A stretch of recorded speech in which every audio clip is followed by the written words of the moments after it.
Мурат Кулдашев дээрлик 5 жылдан бери күнөскана иштетип, үй бүлөсүн багып келет. Алгачкы күнөсканаларын мүмкүн болушунча аз каражат менен куруу үчүн тал теректер менен тургузган. Помидорго жылуулук көп керектелгендиктен бир гана бадыраң эгип келет. Башында 10 сотик жерден башталган күнөскана бүгүнкү күндө 40 сотикке кеңейип олтурат. Дыйкандын айтымында бадыраңды жакшы карап, 2 рет жаңылоо менен жыл ичи түшүм алууга мүмкүн.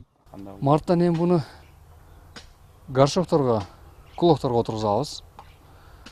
Кулокто бир 20 күн даярдап туруп көчөт. Тепсаларга көчүрүп баштайбыз. Эми буну биз июлга чейин сатабыз. Июлдан кийин экинчи этапты баштайбыз.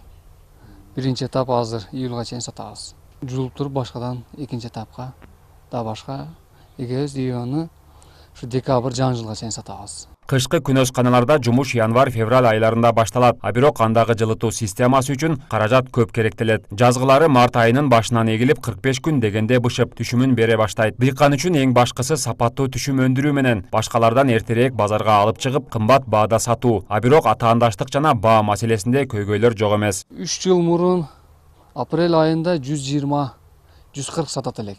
Ушу күндөрдө. Азыркы күндөрдө 50 сом 60 сом болуп калды. Тажикстан көбүнчө ошол жактан көп алып келип атат. Бадырың 1-2 күн тургандан кийин солуп калат да. Тажикстан бааны ылдыйлатып сатып төмөндөтүп атат. Өзбекстан эми унча деле конкуренция эмес бизге. Өзбекстан кымбат сатат. Мындагы бадыраңдар ар 2 күн аралыгында терилип, Ош шаарына, көбүнчөсү Кара Суу базарына сатууга чыгат. 40 сотикти түзгөн күнөскана Кулдашевтердин негизги киреше булагы десек болот. Үй бүлө мүчөлөрүнүн күнүмдүк убакыты бадыраңды кароо, балегин тароо менен өтөт. 50 жылдан бери агро тармакта эмгектенип келген Карим Кулдашев бадыраңдын уругун туура тандоо боюнча өз тажрыйбасы менен бөлүштү.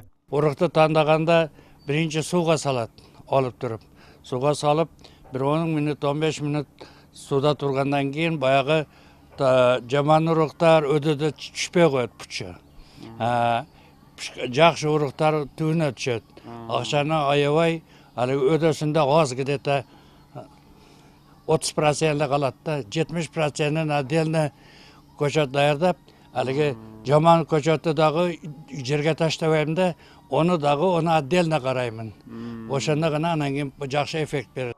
Кара Суу районунда күнөсканалардын саны көп. Эрте жетиштирилген жемиштер көп болгону менен аны сатуу көйгөй деле жаратпайт. Анткени Кара Суу базарында соода кызып тургандыктан жер жемиштин көлөмүнө жараша керектөөчүлөр да көп. Бекназар Абдыкасымов, Жусуп Кошмат уулу, Жомарт Караев, Ош Бирим жаңылыктары.